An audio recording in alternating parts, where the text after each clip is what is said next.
Olá pessoal, tudo bem? Na aula de hoje, nós vamos ver os conteúdos das aulas 17 e 18, tá? Que representam a determinação das fórmulas químicas. Mas antes de tudo, a gente precisa saber o que são fórmulas químicas, né? Então, as fórmulas químicas nada mais são do que representações gráficas de substâncias ou compostos, certo? Então, ao longo da nossa vida aí, nos estudos de química, a gente conhece várias fórmulas químicas que representam essa substância ou composto.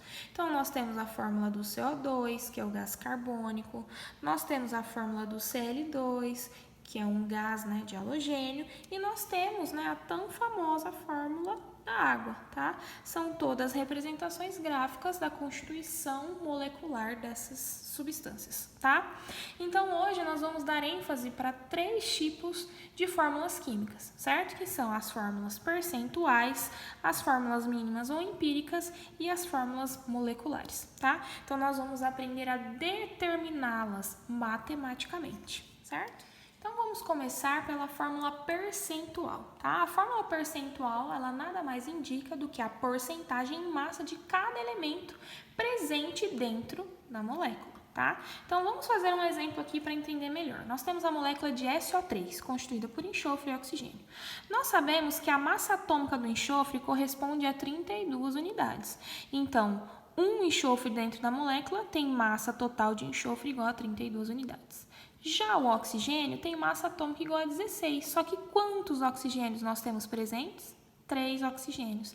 Então, a massa total de oxigênio dentro da molécula é 16 vezes a sua quantidade, que é 3, que dá um total de 48 unidades. Então, nós chegamos a uma massa molecular, que nós vamos chamar de MM, de 32 com 48, resultando em 80 unidades, tá? Então, 80 unidades é a massa da molécula, ou seja, ela nos representa o nosso 100%.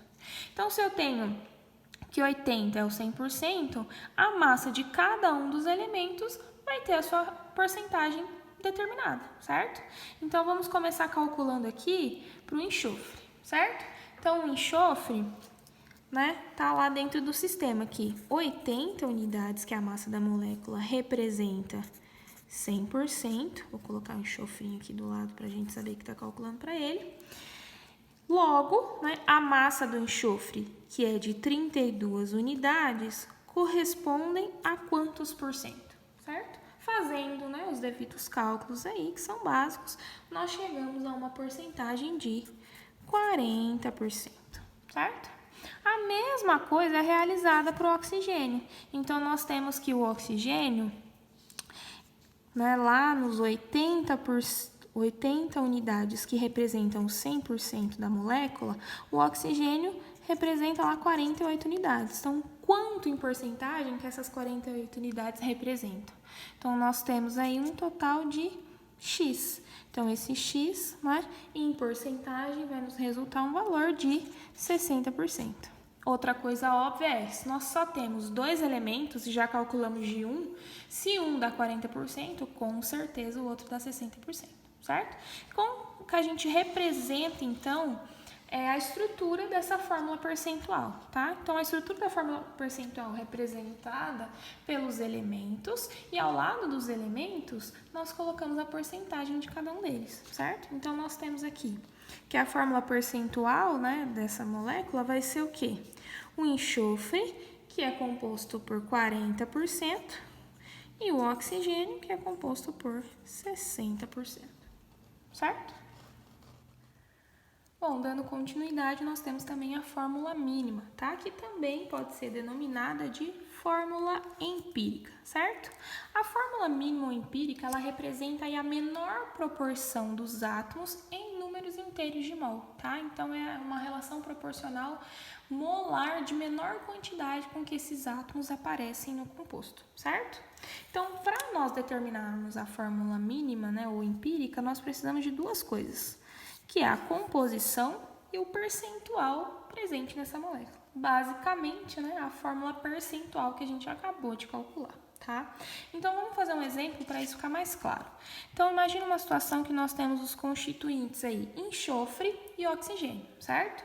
Então, sendo o enxofre com 40% e o oxigênio com 60%, ou seja, nós já temos aí os constituintes e as proporções aí de porcentagem, certo? Então, para calcular a nossa fórmula mínima, nós precisamos seguir alguns passos. O primeiro passo é adotar 100 gramas como referência. Se nós temos, né, que a composição aí percentual de enxofre é 40%, significa que de enxofre nós temos 40 gramas, certo? E o oxigênio sendo 60%, significa que temos 60 gramas. No segundo passo, né, nós temos o cálculo do número de mols de cada elemento. Lembrando que o número de mols é a razão da massa pela massa molar. Então, nós obtivemos as massas no item anterior e vamos dividi-los pelas massas molares. Então, para o enxofre, chegamos a um valor de 1,25 mols e para o oxigênio, chegamos a um valor de 3,75 mols, certo?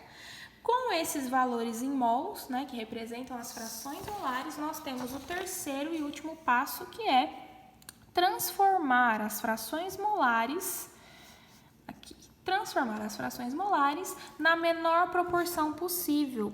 Ou seja, o que isso significa na prática, professora? Dividir os números, né, de mols encontrados pelo menor número de mols. Então, nós encontramos lá para o enxofre 1,25 e para o oxigênio 3,75. Ou seja, o menor encontrado foi 1,25. Então, nós vamos dividir todo mundo por 1,25.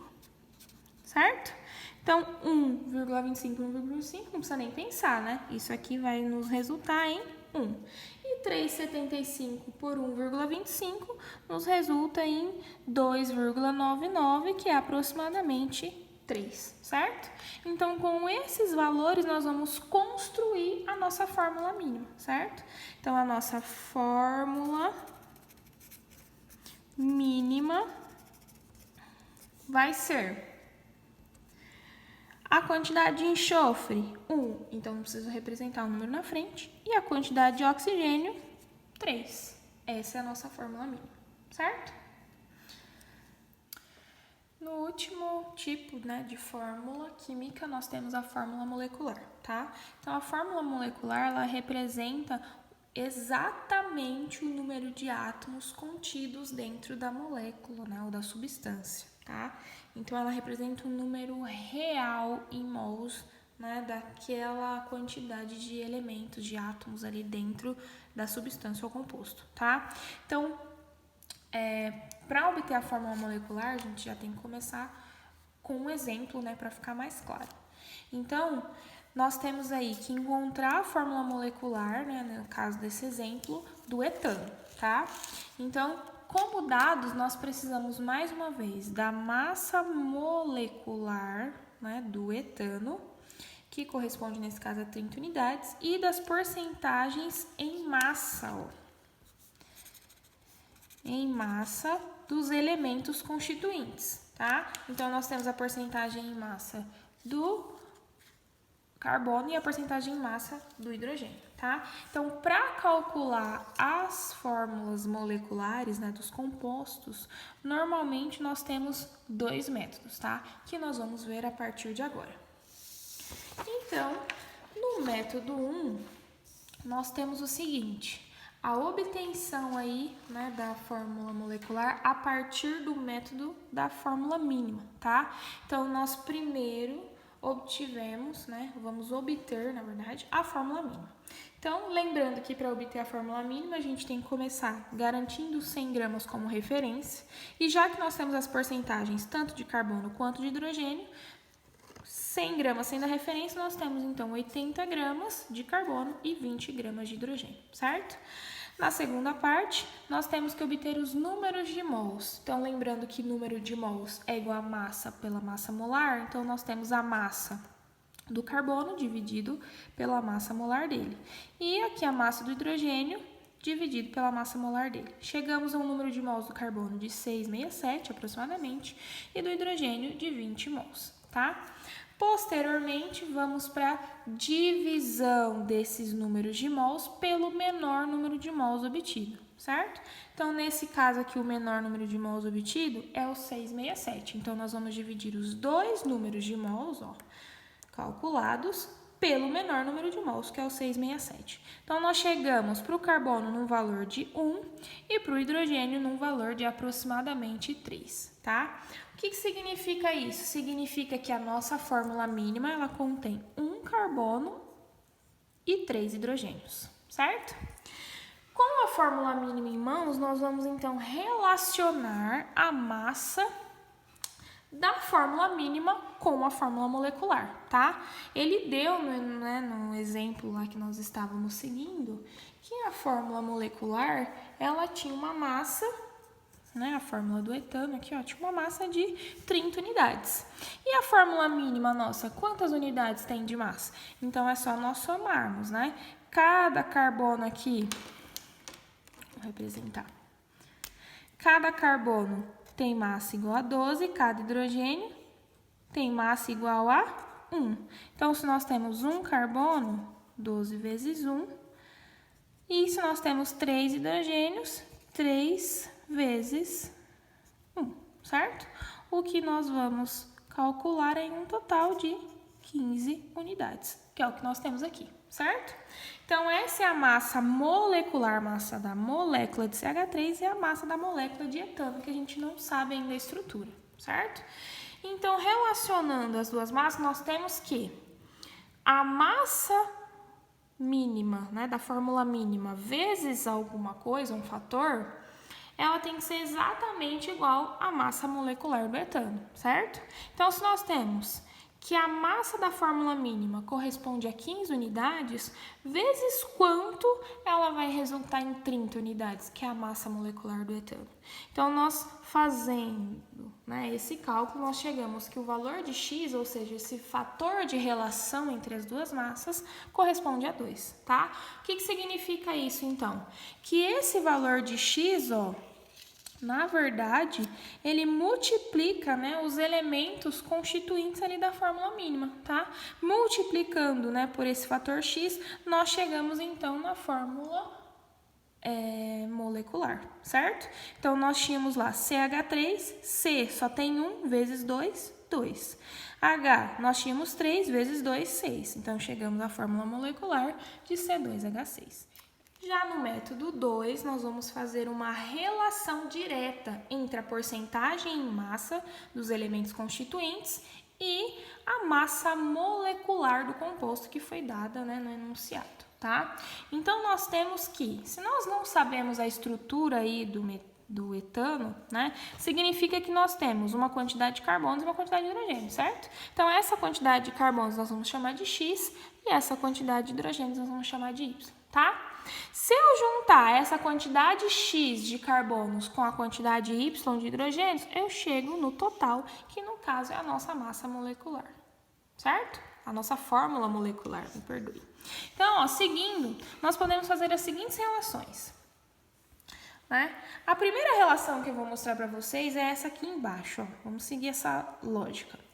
Se, né, de carbono nós temos 80% e de hidrogênio nós já tínhamos 20%, significa que juntando os dois temos 100%, né?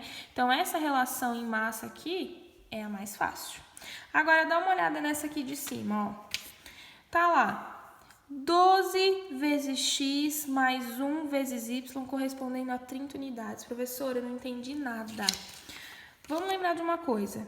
O que significa 12 em relação ao carbono? 12 é a massa molar do carbono, certo? E 1?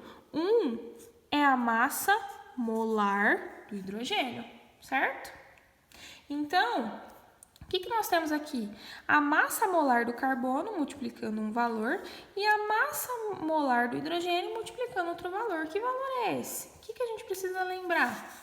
Nós precisamos lembrar que o número de mols corresponde à massa sobre a massa molar, certo? Se eu quero saber a massa, né, que é o que eu tenho de total aqui, eu estou somando duas massas. Então, eu vou isolar essa massa aqui, nós teremos massa igual a número de mols vezes a massa molar, que estava aqui embaixo, passou para cima multiplicando, certo? Então, nós temos que a massa, né, é dada por essa multiplicação. Então, se nós temos a massa molar dos elementos, multiplicando pelo seu número de mols, né, que é a quantidade exata que ele aparece lá na molécula, nós temos então a massa dele, certo? Então, nós podemos representar aqui que o número de mols que nós não sabemos vezes a massa molar dele é a massa do carbono. E o número de mols do hidrogênio que nós não sabemos vezes a massa molar dele é a massa do hidrogênio. Juntando as massas de carbono com massas de hidrogênio, nós chegamos na massa da molécula, que é 30 unidades, certo? Então, essa é a nossa relação geral que devemos fazer nesse primeiro momento, tá?